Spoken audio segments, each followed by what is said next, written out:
안녕하세요. 청담탑 정형외과 조은기입니다. 네, 안녕하세요. 사당 성모탑 정형외과의 김동현입니다. 원장님들 저희가 편집을 하다 보면 항상 같은 자리에 담이 오는데 이게 목 디스크와 관련이 있나요? 우리가 담이라고 하면 외상 없이 항상 일정한 부위에 깊숙한 곳에서 근육들이 항상 뭉치고 결리고 후벼 파는 듯한 느낌이 오는 경우가 있는데 이거를 우리가 담이라고 얘기를 합니다. 미국에 되게 재미난 보고가 있는데요. 우리가 허리나 목 같은 경우는 국소마취에서 수술을 많이 하거든요. 근데 근육이랑 인대에 접근했을 때는 이런 통증을 못 느끼는데 디스크 주변에 다가가서 건드리게 되면 평상시 느꼈던 이런 담과 같은 깊숙한 곳을 파내는 듯한 그런 통증을 많이 호소하는 것을 알게 되었어요. 우리가 흔히 얘기하는 담이라고 하는 것은 단순히 근육의 결림이 아니라 디스크 주변의 손상에서 오는 통증이라고 생각을 하셔야 돼요. 이거는 굉장히 중요한 신호예요. 40대부터 퇴행성 변화, 손상이 조금씩 오기 시작하거든요. 근데 90대까지 써야 되는데 이런 신호를 무시하고 내가 과하게 쓰게 되면 닳고 더 해지게 돼서 더 통증이 생기는 거죠. 내가 이런 담이 자주 걸린다라고 하면 나는 약한 목이 되었구나, 아껴 써야 되는구나 라는 걸 꼭 아셔야 됩니다. 원장님은 환자분이 어떤 증상을 호소할 때 목 디스크를 의심을 하나요? 워낙 다양하게 증상이 많잖아요. 진짜 목 디스크 증상은 이게 예측할 수가 없어요. 방사통인 경우에는 굉장히 뚜렷하긴 한데 연관통이라 그래서 디스크에 약간 미세한 손상이 생겼을 때 나타나는 증상들이 굉장히 다양하거든요. 제일 많은 건 이제 여기 승모근, 그 다음 날개 쭉지, 그 다음 목 주변의 통증들을 호소하시거나 뭐 목을 갑자기 못 돌리겠다 뭐 이런 증상들은 연관통이구나 생각을 하는데 어떤 분들은 막 가슴이 아프다라고 하기도 하고 두통이 심하다, 그 다음에 이빨이 아프다, 귀가 아프다, 증상들이 워낙 다양해요. 모든 신경들이 다 목을 통해서 머리로 가기 때문에 이 증상들이 굉장히 여러 개로 다양하게 나타날 수 있다라고 생각을 합니다. 그러면 그 증상에 따라서 치료의 방법이 달라지나요? 그렇죠. 아무래도 이제 연관통이나 아직 디스크가 많이 튀어나오지 않았을 때는 보존적 치료로 끌고 가는 거고, 근력의 위축이라고 해서 힘이 빠진 사람들이 있어요. 가끔씩 주먹을 잘 못 쥐거나 힘이 빠진 사람들은 그럴 때는 좀 이제 아주 집중적으로 좀 치료를 하죠. 큰 불이 나서 내가 잠을 못 잘 정도로 너무 불편해. 아니면 나는 그렇게 심하진 않지만 내일 당장 일을 해야 돼. 오늘 오후에 일하러 가야 돼. 그러면 나는 그 큰 불을 빨리 꺼줘야 되거든요. 잔불은 약 먹으면서 추가적인 손상이 받지 않도록 척추 위생을 잘 지키면서 생활하면 좋아질 수 있어요. 하지만 큰 불은 의사가 꺼줘야 되거든요. 저는 바로 신경 주변에 주사치료를 합니다. 큰 불은 생각보다 빨리 또 꺼져요. 큰 만큼 빨리 꺼지는데 잔불은 기간이 오래 걸려요.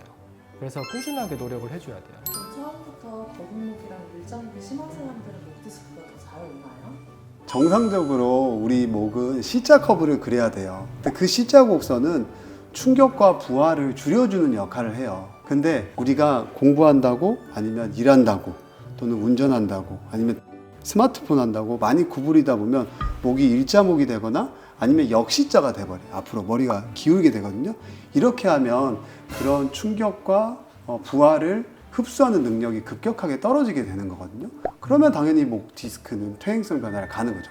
머리를 가만히 있을 때보다 앞으로 한 30도만 구부리면 머리 무게 한 3배가 걸려요. 60도 구부리면 머리 무게에 5배가 걸린다라고 이미 논문에 다 나와 있어요.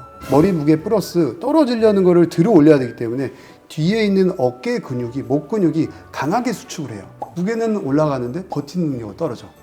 허리 디스크의 4분의 1밖에 안 되는 작은 디스크인데 그런 손상을 버틸 수가 없는 거죠. 일자목과 역시자가 된 목은, 거북목은 반드시 C자로 만들려고 계속 노력하셔야 됩니다. 목과 허리가 건강한 상태에서는 요가를 해도 되고 필라테스를 해도 되는데, 다만 목 디스크가 있고 허리 디스크가 있는 40대 이후의 환자분들 같은 경우에는 아주 추천하지는 않습니다. 왜냐하면 요가 동작의 한 50% 정도가 목과 허리에 좀 부담을 줄 수 있는 동작들이 있고요. 필라테스는 한 20% 정도가 목과 허리에 부담을 줄 수 있는 자세가 있다고 해요. 하면 안 된다 이건 아닌데, 적어도 내가 디스크 환자다, 그리고 이런 통증과 이런 걸로 고생하고 있다라고 하면은 절대로 그런 운동으로 계속 하려고 하면 안 되는 것 같아요. 목에 좋은 운동이라는 게 별로 없어요. 신전 운동만 많이 가르쳐 주고요. 목은 운동보다 바른 자세가 훨씬 중요해요. 평상시 일할 때, 핸드폰 볼 때 그 바른 자세를 유지하는 게 더 중요한 내용이다 라고 이해하시면 될 것 같아요. 그래서 중요한 거는 고개를 숙이지 말자는 거예요. 그리고 날개뼈를 모으고 하늘 보는 걸 많이 하라 그래요. 어깨가 둥글게 말리면 목이 앞으로 튀어나오거든요. 날개뼈를 모으고 어깨를 펴고 하늘을 봐서 어깨랑 귀랑 나란하게 일치하게 만들어주는 자세가 중요해요. 제가 또 강조하는 것들 중에 하나는 고개를 까딱까딱 수시로 움직여주라고 말씀을 많이 드려요. 도리도리. 한번 해보시면 되는데 한 자세로 가만히 있으면 목 주변이 굳어가는 게 느껴질 거예요. 이런 거 끝까지 꺼는 거 이런 거 하지 마시고요. 돌리는 거 있죠. 이런 거 하지 말고요. 까딱까딱 살짝 진짜 이 살짝만 정도, 이 움직이시면 정도? 돼요. 그러면 목에 힘이 풀리는 게 느껴지실 거예요. 목에 힘을 최대한 빼야 돼요. 그런 것들이 바른 자세입니다. 그리고 신전 운동은 우리 맥켄지 신전 운동 많이 보셨을 거예요. 코브라 자세 이런 거.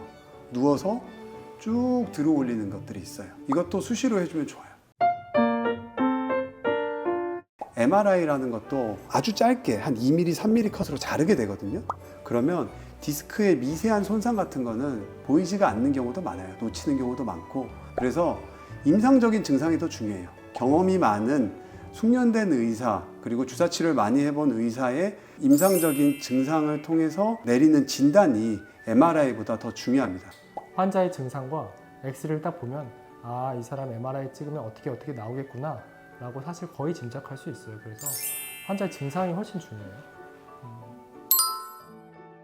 핸드폰을 이렇게 책상에 뉘어놓고 보는 거랑 손으로 들고 보는 거랑 세우고 보는 거랑 눈높이로 보는 거랑 얼만큼 디스크에 영향을 주는지에 대한 논문이 다 나와 있어요. 그리고 목 주변에 있는 근육이 얼마나 긴장도가 올라가는지가 나와 있거든요. 반드시 눈높이로 해서 목을 구부리지 않도록 노력하셔야지 되고 디스크를 보호하고 건강한 목을 유지할 수 있다는 것을 꼭 인지하시는 게 중요할 것 같습니다. 당신 목 디스크가 있어요 라고 얘기하면 굉장히 그 실망스러운 낯빛을 되게 많이 봐요. 그러면은 제가 꼭 얘기해요. 근데요 환자분 제가 더 심하다고. 결과적으로 이미 진행한 목 디스크를 완전히 되돌린다는 건 불가능하지만 증상이 없이 충분히 건강한 목을 유지를 할 수가 있어요. 철저하게 척추 위생을 지키면 약 안 먹고 통증 없이 지낼 수 있습니다. 아 그럼요. 이상입니다. 감사합니다. 감사합니다. 네.